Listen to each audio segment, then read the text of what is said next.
Hi എല്ലാവർക്കും പുതിയ വീഡിയോയിലേക്ക് സ്വാഗതം. അപ്പോൾ ഇന്നത്തെ നമ്മൾ വർക്ക് പറഞ്ഞാൽ i20 ഉണ്ടോ, i20 പെട്രോൾ. കസ്റ്റമർ വന്നുള്ളത് ബമ്പർ തട്ടിയിട്ട് പെയിൻ്റ് അടിക്കാൻ വന്നാട്ടോ, പുതിയ ബമ്പർ പെയിൻ്റ് അടിക്കാൻ വന്നു. അതിൻ്റെ കൂടുതൽ കസ്റ്റമർ എ സിയും ചെക്ക് ചെയ്യാൻ വേണ്ടി, എ സിക്ക് കൂളിംഗ് എല്ലാവരും പറഞ്ഞിട്ടുണ്ടായിരുന്നു. അപ്പോൾ നമ്മൾ ഗേജൊക്കെ വെച്ച് ചെക്ക് ചെയ്യാൻ വേണ്ടി എ സി ഗ്യാസ് ഇല്ല കേട്ടോ, നല്ലപോലെ കുറവുണ്ടായിരുന്നു. അപ്പോൾ അങ്ങനെ ബമ്പർ എന്തൊരു ഊരിയുള്ളൂ. അപ്പോൾ പ്രഷർ ഇട്ട് ഈ കണ്ടൻസറൊക്കെ ചെക്ക് ചെയ്യാം, കണ്ടൻസർ കമ്പസർ ആ ഭാഗത്തൊക്കെ ചെക്ക് ചെയ്യുന്നുണ്ട്, വൺ ഡാഷ് ബോർഡായിട്ട് പോകാൻ കേട്ടോ. അപ്പോൾ ഏതായാലും ബമ്പർ പെയിൻ്റ് അടിക്കാൻ ബമ്പർ അയച്ചിട്ടുണ്ട്. അപ്പോൾ നമ്മൾ പ്രഷർ ഇട്ടിട്ടുണ്ട്, പ്രഷർ ഇട്ട് നമ്മൾ ചെക്ക് ചെയ്ത് നോക്കിയ സമയത്ത് ആ ലീക്ക് ഇട്ടിട്ടുണ്ട്. ഈ ഒരു ക്ലാമ്പ് ഉണ്ടല്ലോ, ഇതുവരെ തട്ടിയിട്ട് കണ്ടൻസർമ പോയി തട്ടിയിട്ടുണ്ട് കേട്ടോ. ഈ ഐഡിയിൽ ചിലപ്പോൾ പറ്റിയാകും. അപ്പോൾ ആ ഭാഗത്ത് അതിൻ്റെ ഒരു കോറ് പൊട്ടിയിട്ടുണ്ട്. അത് ഈ ക്ലാമ്പ് അതിലേക്ക് പോയി ഇടിച്ചുകൊണ്ടാണ് ആ പൊട്ടിയത്. അല്ലാന്നുണ്ടെങ്കിൽ ബെൻഡായി കഴിഞ്ഞാൽ അത് ലീക്ക് ആവില്ല കേട്ടോ. ആ ഒരു ക്ലാമ്പ് അതിൽ പോയി തട്ടിയതുകൊണ്ടാണ് അത് ലീക്കായില്ല. അപ്പോൾ കണ്ടൻസർ ലീക്ക് ഉണ്ട് കേട്ടോ. അപ്പം ഇനി ഇതിന് നമ്മൾ കണ്ടൻസർ മാറ്റണം. കണ്ടൻസർ മാറ്റിയിട്ട് അടുത്ത് പ്രഷർ ഇട്ട് നോക്കണം ലീക്കും കാര്യങ്ങളുണ്ടോയെന്ന്. അപ്പോൾ ഇപ്പോൾ ഒരു ലീക്ക് നമുക്ക് കിട്ടിയിട്ടുണ്ട്, കണ്ടൻസർ ലീക്ക് ഈ ഭാഗത്ത്.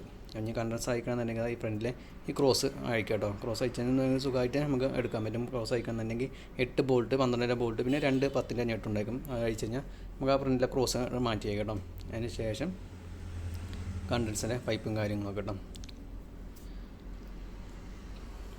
ക്രോസ് നമ്മൾ അടിച്ച് മാറ്റിയിട്ടുണ്ട്. ഇതാ കണ്ടൻസറിൻ്റെ 2 പൈപ്പ് ഉണ്ട്, അത് 2 10-ൻ്റെ നെട്ടുണ്ട്, അത് അഴിക്കുക. പിന്നെ 2 ആ പൈപ്പും 2 മാറ്റി വയ്ക്കുക. അതിന് ശേഷം കണ്ടൻസറിന് ബോൾട്ടും കാര്യങ്ങളൊന്നുമില്ല കേട്ടോ.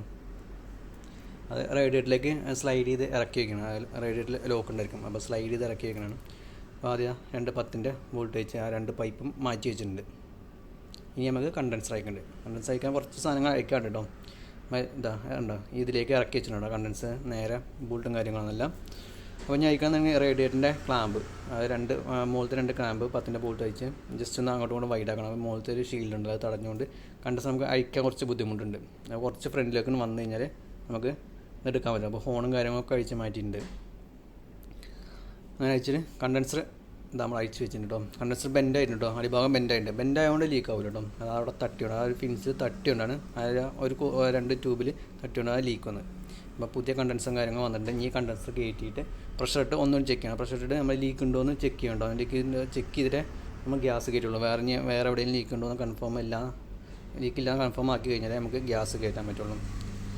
അപ്പോൾ ഇതിനകത്ത് ഇപ്പോൾ ഈ കണ്ടൻസർ മാത്രമേ ലീക്കുള്ളൂ. ഈ കണ്ടൻസർ മാറ്റി നേരെ AC ഗ്യാസ് കയറ്റി ബുക്ക് ആയിട്ടുണ്ട്.